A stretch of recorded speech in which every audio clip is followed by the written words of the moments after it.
ಸಂಸದರನ್ನ ವರ್ಗಾವಣೆ ಮಾಡಲು ಆಗಲ್ಲ ಅಂತ ಕಿಡಿಕಾರಿದ್ದು ಹೇಗೆ ಸುಮಲತಾ? ಏಕಾಏಕಿ ಎಚ್ಡಿಕೆ ಸೈಲೆಂಟ್ ಆಗಿದ್ದು ಯಾಕೆ? ಸುಮಲತಾ ವಿರುದ್ಧ ಮಾಜಿ ಸಿಎಂ ಹೆಣಿತಿರೋ ರಣತಂತ್ರವಾದ್ರೂ ಏನು? ನೋಡೋಣ ಮಂಡ್ಯ ಯುದ್ಧ ನ್ಯೂಸ್ ಟಾಪ್ 9 ನಲ್ಲಿ. ಸದ್ಯ ತಮ್ಮ ವಿರುದ್ಧ ಪದೇ ಪದೇ ಆರೋಪ ಮಾಡ್ತಾ ಇರುವಂತಹ ಜೆಡಿಎಸ್ ನಾಯಕರ ವಿರುದ್ಧ ಸಮರ ಸಾರಿರುವ ಸಂಸದೆ ಸುಮಲತಾ ಜಾಲತಾಣಗಳಲ್ಲೂ ಕಿಡಿಕಾರಿದ್ದಾರೆ. ಸತ್ಯದ ಪರವಾಗಿ ನಿಂತಾಗ ಬಹಳಷ್ಟು ಶತ್ರುಗಳು ಹುಟ್ಕೊಳ್ತಾರೆ. ಕೆಲವರು ಮಹಿಳೆಯರು ಅಧಿಕಾರದಲ್ಲಿರುವುದನ್ನ ಸಹಿಸಿಕೊಳ್ಳಲಾರರು. ಭ್ರಷ್ಟರು, ನಿಷ್ಠಾವಂತ ಅಧಿಕಾರಿಗಳಿಗೆ ವರ್ಗಾವಣೆ, ಒತ್ತಡ, ಕಿರುಕುಳ ಕೊಡಬಲ್ಲರು. ಪಾಪ ಸಂಸದರನ್ನ ವರ್ಗಾವಣೆ ಮಾಡಲು ಬರೋದಿಲ್ಲ ಅನ್ನೋ ಮೂಲಕ ಮಾರ್ಮಿಕವಾಗಿ ಸಂಸದೆ ಸುಮಲತಾ ಟಕ್ಕರ್ ಕೊಟ್ಟಿದ್ದಾರೆ.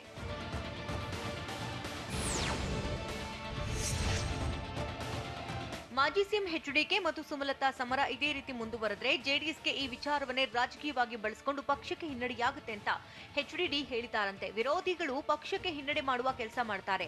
ಮುಂದಿನ ಸ್ಥಳೀಯ ಚುನಾವಣೆ ಮೇಲೆ ಇದರಿಂದ ಪ್ರಭಾವ ಬೀರುತ್ತೆ. ಹೀಗಾಗಿ ಸ್ವಲ್ಪ ದಿನ ಈ ವಿಚಾರವಾಗಿ ಹೇಳಿಕೆ ಬೇಡ ಅಂತ ಜೆಡಿಎಸ್ ವರಿಷ್ಠ ಎಚ್ಡಿ ದೇವೇಗೌಡ ಸೂಚನೆ ನೀಡಿದ್ದಾರೆ ಎನ್ನಲಾಗ್ತಿದ್ದು, ಎಚ್ಡಿಡಿ ಸಲಹೆಯಂತೆ ಹೇಳಿಕೆ ನೀಡದೆ ಸದ್ಯ ತಟಸ್ಥವಾಗಿರಲು ಎಚ್ಡಿ ಕುಮಾರಸ್ವಾಮಿ ನಿರ್ಧರಿಸಿದ್ದಾರೆ ಎನ್ನಲಾಗ್ತಿದೆ.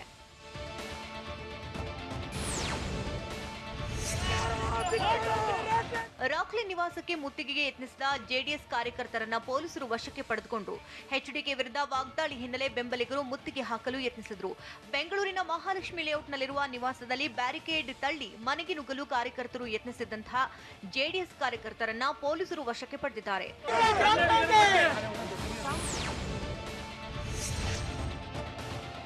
ಮಾಜಿ ಸಿಎಂ ಎಚ್ಡಿ ಕುಮಾರಸ್ವಾಮಿ ಮತ್ತು ಸಂಸದೆ ಸುಮಲತಾ ಮಧ್ಯೆ ಟಾಕ್ ಫೈಟ್ ಜೋರಾಗಿದ್ದು, ಸುಮಲತಾ ಮನೆಗೆ ಜೆಡಿಎಸ್ ಕಾರ್ಯಕರ್ತರು ಮುತ್ತಿಗೆ ಹಾಕುವ ಸಾಧ್ಯತೆ ಇದೆ. ಹೀಗಾಗಿ ಬೆಂಗಳೂರಿನ ಜೆಪಿ ನಗರದ ಸುಮಲತಾ ನಿವಾಸಕ್ಕೆ ಭದ್ರತೆ ನಿಯೋಜಿಸಲಾಗಿದೆ. ಸುತ್ತಮುತ್ತಲಿನ ಸ್ಟೇಷನ್ಗಳ ಸುಮಾರು 30ಕ್ಕೂ ಹೆಚ್ಚು ಪೊಲೀಸರು ಸಂಸದೀಯ ಮನೆಗೆ ಭದ್ರತೆಗಿದ್ದಾರೆ. ಸುಮಲತಾ ಮನೆ ರಸ್ತೆಯ ಎರಡೂ ಕಡೆ ಬ್ಯಾರಿಕೇಡ್ ಅಳವಡಿಕೆ ಮಾಡಲಾಗಿದೆ.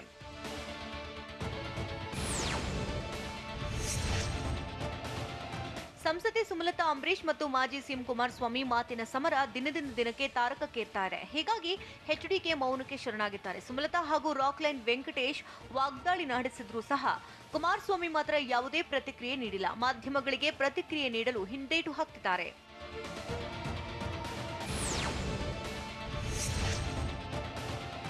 ರಾಮನಗರ ತಾಲೂಕಿನ ಕೇತಗಾನಹಳ್ಳಿ ತೋಟದ ಮನೆಯಲ್ಲಿರುವ ಮಾಜಿ ಸಿಎಂ ಎಚ್ಡಿಕೆ ಯಾವುದೇ ಪ್ರತಿಕ್ರಿಯೆ ನೀಡುತ್ತಿಲ್ಲ.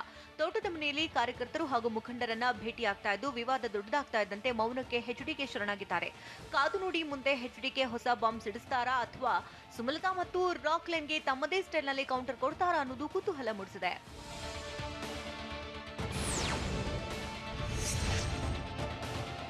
ಸಂಸದೆ ಸುಮಲತಾ ಮತ್ತು ಮಾಜಿ ಸಿಎಂ ಎಚ್ಡಿಕೆ ಮಧ್ಯೆ ಟಾಕ್ ವಾರ್ ನಡೀತಾ ಇದ್ದು, ಡ್ಯಾಮೇಜ್ ಕಂಟ್ರೋಲ್ಗೆ ದಳಪತಿಗಳು ಮುಂದಾಗಿದ್ದಾರೆ. ಈ ಬಗ್ಗೆ ಯಾರು ಅನಗತ್ಯ ಹೇಳಿಕೆ ನೀಡದಂತೆ ಮಾಜಿ ಪ್ರಧಾನಿ ಎಚ್ಡಿ ದೇವೇಗೌಡ ಖಡಕ್ ಸೂಚನೆ ಕೊಟ್ಟಿದ್ದಾರೆ. ಈ ರೀತಿ ಪದೇ ಪದೇ ಹೇಳಿಕೆಯಿಂದ ಜನರಿಗೆ ಬೇರೆ ರೀತಿಯ ಸಂದೇಶ ರವಾನೆಯಾಗುತ್ತೆ. ಇದರಿಂದ ಜೆಡಿಎಸ್ ಪಕ್ಷಕ್ಕೆ ಮತ್ತಷ್ಟು ಡ್ಯಾಮೇಜ್ ಆಗುತ್ತೆ ಅಂತ ಎಚ್ಡಿ ದೇವೇಗೌಡ ಹೇಳಿದ್ದಾರಂತೆ.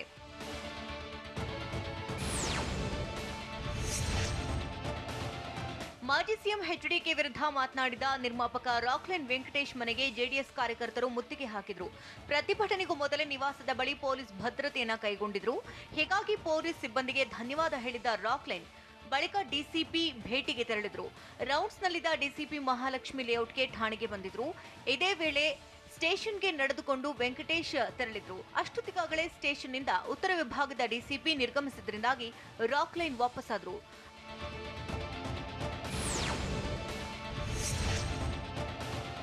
ನಿರ್ಮಾಪಕ ರಾಕ್ಲೈನ್ ವೆಂಕಟೇಶ್ ಮನೆ ಎದುರು ಜೆಡಿಎಸ್ ಕಾರ್ಯಕರ್ತರು ಪ್ರತಿಭಟನೆ ನಡೆಸಿದ್ರು. ಮಹಾಲಕ್ಷ್ಮಿ ಲೇಔಟ್ ಬಳಿ ಪ್ರತಿಭಟಿಸಿದ ಬಳಿಕ ರಾಕ್ಲೈನ್ ವೆಂಕಟೇಶ್ ಮನೆಯ ಸಿಬ್ಬಂದಿ ಕುಂಬಳಕಾಯಿ ಹೊಡೆದಿದ್ದಾರೆ.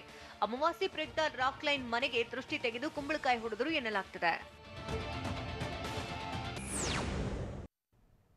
ಮಾಜಿ ಸಿಎಂ ಎಚ್ಡಿಕೆ ವಿರುದ್ಧ ಮತ್ತೆ ಜಿದ್ದಿಗೆ ಬಿದ್ದ ರಾಕ್ಲೈನ್ ಗುಡುಗಿದ್ದು ಹೇಗೆ? ವೆಂಕಟೇಶ್ ಮನೆ ಮುಂದೆ ಜೆಡಿಎಸ್ ಕಾರ್ಯಕರ್ತರು ನುಗ್ಗಲು ಯತ್ನಿಸಿದ್ದು ಯಾಕೆ? ನಾನು ರಾಜಕೀಯಕ್ಕೆ ಬರಲ್ಲ ಅನ್ನುತ್ತಲೇ ರಾಕ್ಲೈನ್ ಟಕ್ಕರ್ ಕೊಟ್ರ? ನೋಡೋಣ ರಾಕ್ ಶಾಕ್ ನ್ಯೂಸ್ ಟಾಪ್ 9 ನಲ್ಲಿ. ಮಾಜಿ ಸಿಎಂ ಎಚ್ಡಿಕೆ ವಿರುದ್ಧ ಹರಿಹಾಯ್ದಿದ್ದ ನಿರ್ಮಾಪಕ ರಾಕ್ಲೈನ್ ವೆಂಕಟೇಶ್ ಮನೆ ಎದುರು ಜೆಡಿಎಸ್ ಕಾರ್ಯಕರ್ತರು ಪ್ರತಿಭಟನೆ ನಡೆಸಿದರು. ಈ ವೇಳೆ ಮಾತನಾಡಿದ ರಾಕ್ಲೈನ್, ನಾನು ಯಾರ ಮನಸ್ಸಿಗೂ ನೋವಾಗುವಂತೆ ಮಾತನಾಡಿಲ್ಲ. ನಾನು ಮಂಡ್ಯ ಅಷ್ಟೇ ಅಲ್ಲ, ರಾಜಕಾರಣಕ್ಕೂ ಬರುವುದಿಲ್ಲ ಅಂತ ಹೇಳಿದ್ರು. ನನಗೆ ರಾಜಕಾರಣ ಮಾಡುವ ಅವಶ್ಯಕತೆಯೇ ಇಲ್ವೇ ಇಲ್ಲ. ಅಂಬರೀಶ್ 20 ವರ್ಷಗಳಿಂದಲೂ ನನಗೆ ಆಪ್ತರಾಗಿದ್ರು. ಅಂಬಿ ನನ್ನ ಮೇಲಿರಿಸಿದಂತಹ ಪ್ರೀತಿ, ವಿಶ್ವಾಸ, ಅಭಿಮಾನದಿಂದಾಗಿ ನಾನು ಮಂಡ್ಯ ಚುನಾವಣೆಗೆ ಹೋಗಿದ್ದೆ ಅಂತ ರಾಕ್ಲೈನ್ ಹೇಳಿದ್ರು.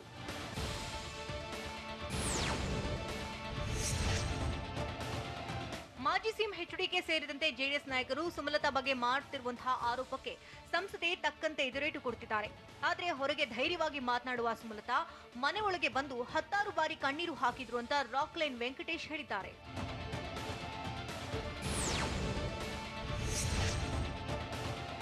ಎಚ್ಡಿಕೆ ವಿರುದ್ಧ ರಾಕ್ಲೈನ್ ಮಾತನಾಡಿದ್ದಕ್ಕೆ ಕ್ಷಮೆ ಕೇಳುವಂತೆ ಜೆಡಿಎಸ್ ಕಾರ್ಯಕರ್ತರು ಆಗ್ರಹಿಸಿದರು. ಇದಕ್ಕೆ ಟಕ್ಕರ್ ಕೊಟ್ಟಂತಹ ನಿರ್ಮಾಪಕ ರಾಕ್ಲೈನ್ ವೆಂಕಟೇಶ್, ಅಂಬರೀಶ್ ಮತ್ತು ಸುಮಲತಾ ಬಗ್ಗೆ ಅನಗತ್ಯವಾಗಿ ಹೇಳಿಕೆ ಕೊಡ್ತಾ ಇದ್ರು. ಹೀಗಾಗಿ ನಿನ್ನೆ ನಾನು ಮಾತನಾಡಿದೆ. ನಾನು ನಿನ್ನೆಯೂ ಯಾವುದೇ ರಾಜಕೀಯ ಮಾತಾಡಿಲ್ಲ. ರಾಜಕೀಯ ಮಾತನಾಡಿದ್ರೆ ನಾನು ಕ್ಷಮೆ ಯಾಚಿಸ್ತೇನೆ ಅಂತ ರಾಕ್ಲೈನ್ ವೆಂಕಟೇಶ್ ಹೇಳಿದ್ರು.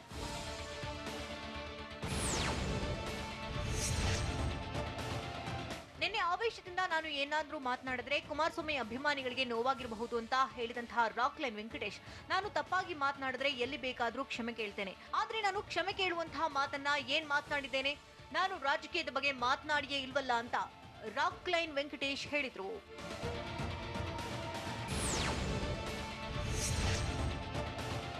ಅಂಬರೀಶ್ ಅವರು ತೀರ್ಕೊಂಡಾಗ ಅವರ ಸ್ಮಾರಕವನ್ನ ನಿರ್ಮಾಣ ಮಾಡಲು ಅವಮಾನ ಮಾಡಿದ್ರು. ಆಗ ಸಿಎಂ ಆಗಿದಂತಹ ಎಚ್ಡಿಕೆ ದೊಡ್ಡಣ್ಣನವರಿಗೆ ಅಪಮಾನ ಮಾಡಿದ್ರು. ಅಂಬರೀಶ್ ರ ಬಗ್ಗೆ ಕೆಟ್ಟದಾಗಿ ಮಾತನಾಡಿದಕ್ಕೆ ನಾನು ಮಾತನಾಡಲೇಬೇಕಿತ್ತು. ಒಬ್ಬ ಚಿತ್ರರಂಗದವನಾಗಿ ಮತ್ತು ಅಂಬಿ ಕುಟುಂಬದ ಆಪ್ತನಾಗಿ ನಾನು ಮಾತನಾಡಿದ್ದೇನೆ ಅಷ್ಟೇ.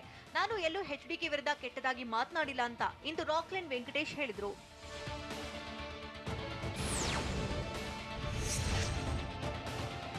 ಮಾಜಿ ಸಿಎಂ ಎಚ್ಡಿ ಕುಮಾರಸ್ವಾಮಿ ವಿರುದ್ಧ ಮಾತನಾಡಿದ್ದಕ್ಕೆ ಕಿಡಿಕಾರಿರುವಂತಹ ಮಂಡ್ಯದಲ್ಲಿನ ಓರ್ವ ಜೆಡಿಎಸ್ ಮಹಿಳೆ ರಾಕ್ಲೈನ್ ವೆಂಕಟೇಶ್ಗೆ ಚುನಾವಣೆಗೆ ನಿಂತು ಗೆಲ್ಲುವಂತೆ ಸವಾಲು ಎಸೆದಿದ್ರು. ಇದನ್ನ ಸವಾಲಾಗಿ ಸ್ವೀಕರಿಸಿದ ನಿರ್ಮಾಪಕ ರಾಕ್ಲೈನ್ ವೆಂಕಟೇಶ್, ನಾನು ಮನಸ್ಸು ಮಾಡಿದ್ರೆ ಎಂಎಲ್ಎ ಬೇಕಾದ್ರೂ ಆಗುವೆ, ಚುನಾವಣೆಗೆ ನಿಂತು ಎಂಪಿ ಬೇಕಾದ್ರೂ ಆಗುವೆ ಅಂತ ಗುಡುಗಿದ್ರು.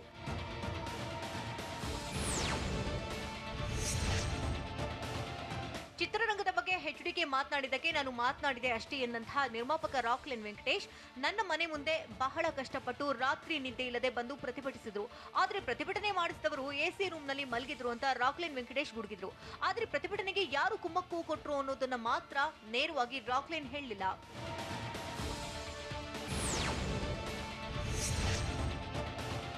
ಸಂಸದೆ ಸುಮಲತಾ ಮುಗ್ಧರು ಎಂದುಕೊಂಡಿದ್ರೆ ಅದು ತಪ್ಪು ಅಂತ ಹೇಳಿದಂತಹ ನಿರ್ಮಾಪಕ ರಾಕ್ಲೈನ್ ವೆಂಕಟೇಶ್, ಸುಮಲತಾ ಅಂಬರೀಶ್ ಹೈಲಿ ಎಜುಕೇಟೆಡ್ ಆಗಿದ್ದಾರೆ. ಅವರು ಅಂಬರೀಶ್ ಜೊತೆ 27 ವರ್ಷ ಸಂಸಾರ ನಡೆಸಿ ಎಲ್ಲವನ್ನ ಕಲ್ತಿದ್ದಾರೆ, ಯೂನಿವರ್ಸಿಟಿಯಲ್ಲಿ ಕಲ್ತಿದ್ದಾರೆ. ಸುಮಲತಾ ಅವರಿಗೆ ಹೇಳಲು ಐಡಿಯಾ ಕೊಡಲು ನಾನ್ಯಾರು?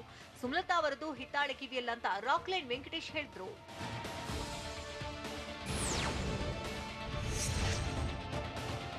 ಅಂಬರೀಶ್ ಮತ್ತು ಸುಮಲತಾ ವಿರುದ್ಧ ಮಾತನಾಡಿದಕ್ಕಷ್ಟೇ ನಾನು ಪ್ರತಿಕ್ರಿಯಿಸಿದೆ, ನಾನು ರಿಯಾಕ್ಟ್ ಮಾಡಿದ್ದೇನೆ ಅಂತ ಹೇಳಿದಂತಹ ರಾಕ್ಲೈನ್ ವೆಂಕಟೇಶ್, ದೇವೇಗೌಡರ ಕುಟುಂಬವನ್ನ ಒಡೆಯಲು ನಾವ್ಯಾರು ಅಂತ ಹೇಳಿದ್ರು.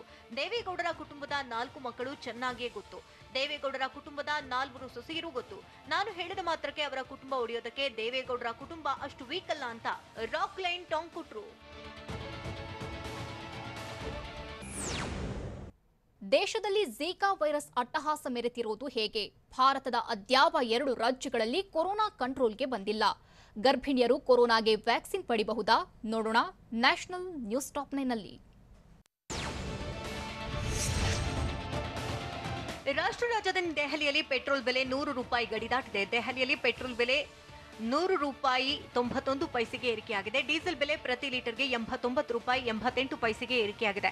ಇನ್ನು ಮುಂಬೈನಲ್ಲಿ ಪೆಟ್ರೋಲ್ ಬೆಲೆ ಪ್ರತಿ ಲೀಟರ್ಗೆ 106 ರೂಪಾಯಿ 93 ಪೈಸೆಗೆ ಏರಿಕೆಯಾಗಿದೆ. ಮಧ್ಯಪ್ರದೇಶದ ಭೋಪಾಲ್ನಲ್ಲಿ ಪೆಟ್ರೋಲ್ ಬೆಲೆ 109 ರೂಪಾಯಿ 24 ಪೈಸೆಗೆ ಏರಿಕೆಯಾಗಿದೆ. ಕೋಲ್ಕತ್ತಾದಲ್ಲಿ ಪೆಟ್ರೋಲ್ ಬೆಲೆ 101 ರೂಪಾಯಿಗೆ ಏರಿಕೆಯಾಗಿದೆ. ಕೇರಳದಲ್ಲಿ ಝೀಕಾ ವೈರಸ್ನ 14 ಪ್ರಕರಣಗಳು ಪತ್ತೆಯಾಗಿದೆ. ಮೊನ್ನೆ ಓರ್ವ ಗರ್ಭಿಣಿಯಲ್ಲಿ ಝೀಕಾ ವೈರಸ್ ಸೋಂಕು ದೃಢವಾಗಿತ್ತು. ನಿನ್ನೆ 13 ಸ್ಯಾಂಪಲ್ಗಳಲ್ಲಿ ಝೀಕಾ ವೈರಸ್ ಸೋಂಕಿರುವುದು ದೃಢವಾಗಿದೆ. ಸೊಳ್ಳೆಯಿಂದ ಝೀಕಾ ವೈರಸ್ ಹರಡುತ್ತೆ. ಗರ್ಭಿಣಿಯರಿಗೆ ಝೀಕಾ ವೈರಸ್ ಸೋಂಕು ಇದ್ರೆ ಹುಟ್ಟುವ ಮಕ್ಕಳಿಗೂ ತೊಂದರೆಯಾಗುತ್ತೆ.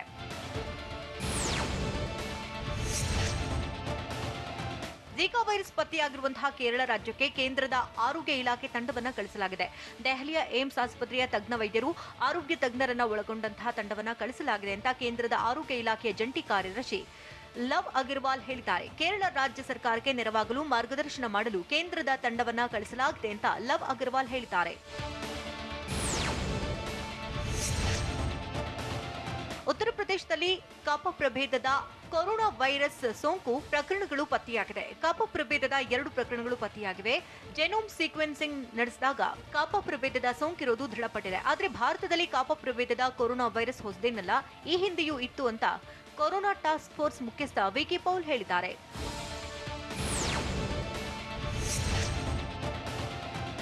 ಭಾರತದಲ್ಲಿ ಲ್ಯಾಂಬ್ಡಾ ಪ್ರಭೇದದ ಕೊರೋನಾ ವೈರಸ್ ಪತ್ತೆಯಾಗಿಲ್ಲ. ಯುರೋಪ್ನಲ್ಲಿ ಮಾತ್ರ ಲ್ಯಾಂಬ್ಡಾ ಪ್ರಭೇದ ಪತ್ತೆಯಾಗಿದೆ ಅಂತ ಕೊರೋನಾ ಟಾಸ್ಕ್ ಫೋರ್ಸ್ ಮುಖ್ಯಸ್ಥ ವಿಕೆ ಪೌಲ್ ಹೇಳಿದ್ದಾರೆ. ಆದರೆ ಭಾರತದಲ್ಲಿ ಲ್ಯಾಂಬ್ಡಾ ಪ್ರಭೇದದ ಬಗ್ಗೆ ನಿಗಾ ವಹಿಸಲಾಗ್ತಾ ಇದೆ. ಲ್ಯಾಂಬ್ಡಾ ಪ್ರಭೇದದ ವೈರಸ್ ಅನ್ನ 7ನೇ ಆಸಕ್ತಿಯ ಪ್ರಭೇದ ಅಂತ ವಿಶ್ವ ಆರೋಗ್ಯ ಸಂಸ್ಥೆ ಘೋಷಿಸಿದೆ.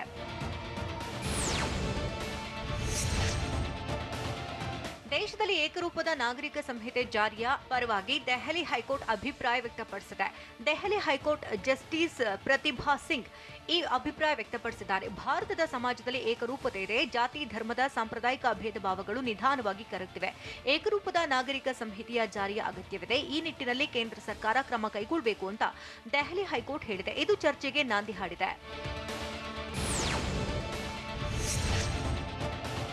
ಕೆಲ ದೇಶಗಳಲ್ಲಿ ಹೊಸ ರೀತಿಯಲ್ಲಿ ಕೊರೋನಾ ಕೇಸ್ ಹೆಚ್ಚಾಗ್ತಾ ಇದೆ. ಭಾರತದಲ್ಲಿ ನಗರಗಳಲ್ಲಿ ಜನರು ಕೊರೋನಾ ಬಗ್ಗೆ ನಿರ್ಲಕ್ಷ್ಯ ವಹಿಸ್ತಾ ಇದ್ದಾರೆ. ಪ್ರವಾಸಿ ಸ್ಥಳಗಳಲ್ಲಿ ಜನರು ನಿರ್ಲಕ್ಷ್ಯ ವಹಿಸಿ ಸಾವಿರಾರು ಸಂಖ್ಯೆಯಲ್ಲಿ ಜಮಾಯಿಸುತ್ತಿದ್ದಾರೆ. ಪ್ರವಾಸಿ ಸ್ಥಳಗಳಲ್ಲಿ ಹೊಸ ರಿಸ್ಕ್ ಎದುರಾಗ್ತಾ ಇದೆ ಅಂತ ಕೊರೋನಾ ಟಾಸ್ಕ್ ಫೋರ್ಸ್ ಮುಖ್ಯಸ್ಥ ವಿಕೆ ಪೌಲ್ ಹೇಳಿದ್ದಾರೆ. ಪ್ರವಾಸಿ ಸ್ಥಳಗಳಲ್ಲಿ ಜನರು ಜಮಾಯಿಸ್ತಾ ಇರೋದು ಗಂಭೀರ ಸ್ಥಿತಿಗೆ ಹೋಗಬಹುದು. ಇದು ಕಳವಳಕಾರಿ ವಿಷಯ ಅಂತ ವಿಕೆ ಪೌಲ್ ಹೇಳಿದ್ದಾರೆ. ಗರ್ಭಿಣಿಯರು, ಬಾಣಂತಿಯರಿಗೆ ಕೊರೋನಾ ಲಸಿಕೆ ನೀಡಬಹುದು ಅಂತ ಕೊರೋನಾ ಟಾಸ್ಕ್ ಫೋರ್ಸ್ ಮುಖ್ಯಸ್ಥ ವಿಕೆ ಪೌಲ್ ಹೇಳಿದ್ದಾರೆ. ಗರ್ಭಿಣಿಯರಿಗೆ ಕೊರೋನಾ ಲಸಿಕೆ ನೀಡಲು ಮಾರ್ಗಸೂಚಿ ನೀಡಲಾಗಿದೆ. ಗರ್ಭಿಣಿಯರು ಕೊರೋನಾ ಲಸಿಕೆ ಪಡೆಯಲು ಪ್ರೋತ್ಸಾಹಿಸಿರಿ ಅಂತ ವಿಕೆ ಪೌಲ್ ಹೇಳಿದ್ದಾರೆ. ಬಾಣಂತಿಯರು ಕೊರೋನಾ ಲಸಿಕೆ ಪಡೆಯಲು ಯಾವುದೇ ಸಮಸ್ಯೆ ಇಲ್ಲ ಅಂತ ವಿಕೆ ಪೌಲ್ ಹೇಳಿದ್ದಾರೆ.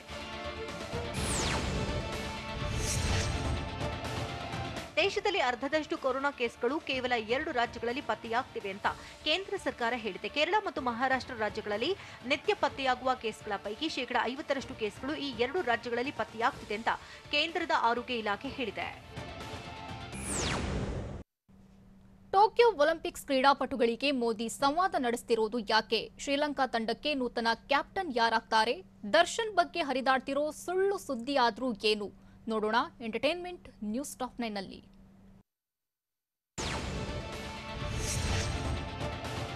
ಟೋಕಿಯೋ ಒಲಿಂಪಿಕ್ಸ್ನಲ್ಲಿ ಭಾಗವಹಿಸುವ ಕ್ರೀಡಾಪಟುಗಳೊಂದಿಗೆ ಪ್ರಧಾನಿ ನರೇಂದ್ರ ಮೋದಿ ಸಂವಾದ ನಡೆಸಲಿದ್ದಾರೆ. ಒಲಿಂಪಿಕ್ಸ್ನಲ್ಲಿ ಭಾರತವನ್ನ ಪ್ರತಿನಿಧಿಸುವ ಎಲ್ಲಾ ಕ್ರೀಡಾಪಟುಗಳೊಂದಿಗೆ ಮೋದಿ ವರ್ಚುವಲ್ ವೇದಿಕೆಯಲ್ಲಿ ಸಂವಾದ ನಡೆಸಲಿದ್ದಾರೆ. ಜುಲೈ 13ರಂದು ಸಂಜೆ 5 ಗಂಟೆಗೆ ಈ ಸಂವಾದ ನಡೆಯಲಿದೆ. ಭಾರತದ 120ಕ್ಕೂ ಅಧಿಕ ಕ್ರೀಡಾಪಟುಗಳು ಟೋಕಿಯೋ ಒಲಿಂಪಿಕ್ಸ್ನಲ್ಲಿ ಭಾಗಿಯಾಗಲಿದ್ದಾರೆ.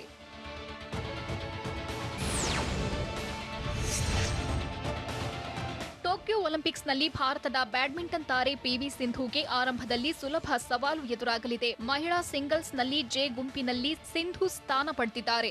6ನೇ ಶ್ರೇಯಾಂಕಿತ ಸಿಂಧು ಆರಂಭದಲ್ಲಿ 34ನೇ ರ್ಯಾಂಕ್ನ ಹಾಂಗ್ಕಾಂಗ್ನ ಚುಂಗ್ ನಿಂಗಿ ಹಾಗೂ ಇಸ್ರೇಲ್ನ ಝಿನಿಯಾ ಪೊಲಿಕಾಪ್ರೋವಾ ವಿರುದ್ಧ ಸೆಣಸಾಡಲಿದ್ದಾರೆ. 3ನೇ ಸುತ್ತಿನಲ್ಲಿ ಸಿಂಧು ಜಪಾನ್ನ ಅಕಾನೆ ಯಮಗುಚಿ ವಿರುದ್ಧ ಕಠಿಣ ಸವಾಲುಗಳನ್ನು ಎದುರಿಸಲಿದ್ದಾರೆ.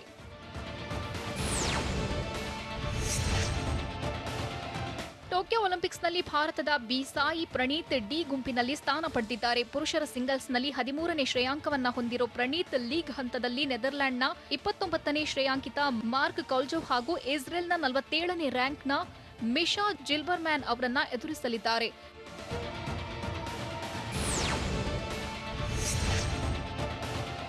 ಶ್ರೀಲಂಕಾ ಪ್ರೀಮಿಯರ್ ಲೀಗ್ 2ನೇ ಆವೃತ್ತಿಯಲ್ಲೂ ಮುಂದೂಡಲಾಗಿದೆ. ನಿಗದಿತ ವೇಳಾಪಟ್ಟಿಯಂತೆ ಜುಲೈ 30ರಿಂದ ಆಗಸ್ಟ್ 22ರವರೆಗೆ ಎಲ್ಪಿಎಲ್ 2ನೇ ಸೀಸನ್ ನಡೆಯಬೇಕಿತ್ತು. ಆದರೆ ಅನಿವಾರ್ಯ ಕಾರಣಗಳಿಂದ ಟೂರ್ನಿಯನ್ನು ನವೆಂಬರ್-ಡಿಸೆಂಬರ್ಗೆ ಮುಂದೂಡಲಾಗಿದೆ ಎಂದು ಶ್ರೀಲಂಕಾ ಕ್ರಿಕೆಟ್ ಮಂಡಳಿ ತಿಳಿಸಿದೆ.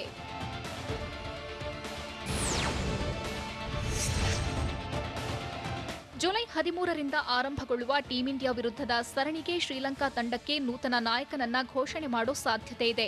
ಕುಸಲ್ ಪೆರೆರಾರನ್ನ ನಾಯಕತ್ವದಿಂದ ಕೆಳಗಿಳಿಸಲು ಶ್ರೀಲಂಕಾ ಕ್ರಿಕೆಟ್ ಮಂಡಳಿ ಮುಂದಾಗಿದೆ.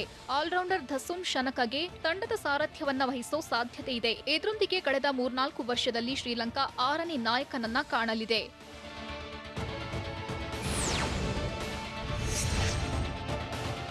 ಚಾಲೆಂಜಿಂಗ್ ಸ್ಟಾರ್ ದರ್ಶನ್ಗೆ ಸೌತ್ ಸಿನಿ ದುನಿಯಾದ ಖ್ಯಾತ ನಿರ್ದೇಶಕ ಸುಕುಮಾರ್ ಆಕ್ಷನ್ ಕಟ್ ಹೇಳ್ತಾರೆ ಅನ್ನೋ ಸುದ್ದಿ ವೈರಲ್ ಆಗಿದೆ. ಸುಕುಮಾರ್ ದರ್ಶನ್ ರನ್ನ ಈ ಹಿಂದೆ ಭೇಟಿಯಾಗಿದ್ದ ಫೋಟೋ ವೈರಲ್ ಆಗಿತ್ತು. ಅದೇ ಫೋಟೋ ಬಳಸಿ ಸುಕುಮಾರ್ ನಕಲಿ ಖಾತೆಯಿಂದ ಸುಳ್ಳು ಸುದ್ದಿಯೊಂದು ಹರಿದಾಡ್ತಿದೆ. ಸುಕುಮಾರ್ ಮುಂದಿನ ಸಿನಿಮಾವನ್ನ ದರ್ಶನ್ಗೆ ಮಾಡಲಿದ್ದಾರೆ ಅನ್ನೋದನ್ನ ಸುಕುಮಾರ್ ನಕಲಿ ಖಾತೆಯಲ್ಲಿ ಬರೆಯಲಾಗಿದೆ. ಇದೇ ಸುದ್ದಿಯನ್ನ ದರ್ಶನ್ ಅಭಿಮಾನಿಗಳು ವೈರಲ್ ಮಾಡ್ತಿದ್ದಾರೆ. ಆದ್ರೆ ಅದು ಸುಕುಮಾರ್ ಅವರ ನಕಲಿ ಖಾತೆ. ಹಾಗಾಗಿ ಸುಕುಮಾರ್ ದರ್ಶನ್ ಸಿನಿಮಾ ಮಾಡ್ತಿದ್ದಾರೆ ಅನ್ನೋದು ಸದ್ಯಕ್ಕೆ ನಕಲಿ ಸುದ್ದಿ. ಮುಂದೆ ದರ್ಶನ್ಗೆ ಸುಕುಮಾರ್ ನಿರ್ದೇಶನ ಮಾಡಿದ್ರೂ ಮಾಡಬಹುದು.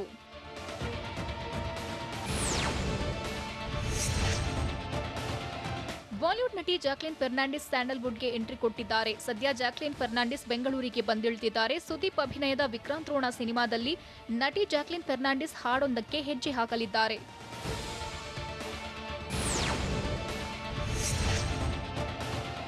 ಸೂಪರ್ ಸ್ಟಾರ್ ರಜನಿಕಾಂತ್ ರಾಜಕೀಯಕ್ಕೆ ವಿದಾಯ ಹೇಳಿ ಬ್ಯಾಕ್ ಟು ಬ್ಯಾಕ್ ಸಿನಿಮಾ ಮಾಡೋದ್ರಲ್ಲಿ ಬ್ಯುಸಿಯಾಗಿದ್ದಾರೆ. ಈಗ ರಜನಿಕಾಂತ್ಗೆ ನಿರ್ದೇಶನ ಮಾಡಲು ಅಳಿಯ ಧನುಷ್ ಸಜ್ಜಾಗಿದ್ದಾರೆ.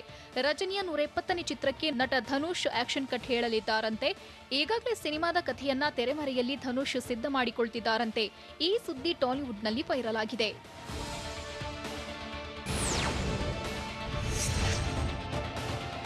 ಮಡಮಕ್ಕಿ ನಂಜುಂಡಿ ಕಲ್ಯಾಣ ಖ್ಯಾತಿಯ ತನುಷ್ ಶಿವಣ್ಣ ನಟಿಸುತ್ತಿರೋ ಹೊಸ ಸಿನಿಮಾ ನಟ್ವರ್ಲಾಲ್. ಇದೊಂದು ಆಕ್ಷನ್ ಎಂಟರ್ಟೈನ್ಮೆಂಟ್ ಸಿನಿಮಾ ಆಗಿದ್ದು ಪಿಲವ ಆಕ್ಷನ್ ಕಟ್ ಹೇಳ್ತಿದ್ದಾರೆ. ತನುಷ್ಗೆ ಸೋನಾಲ್ ಮೊಂಟ್ಯಾರೋ ನಾಯಕಿಯಾಗಿದ್ದಾರೆ. ಸದ್ಯ ಸಿನಿಮಾದ ಬಗ್ಗೆ ಟೈಟಲ್ ಕುತೂಹಲ ಹೆಚ್ಚಿಸಿದೆ.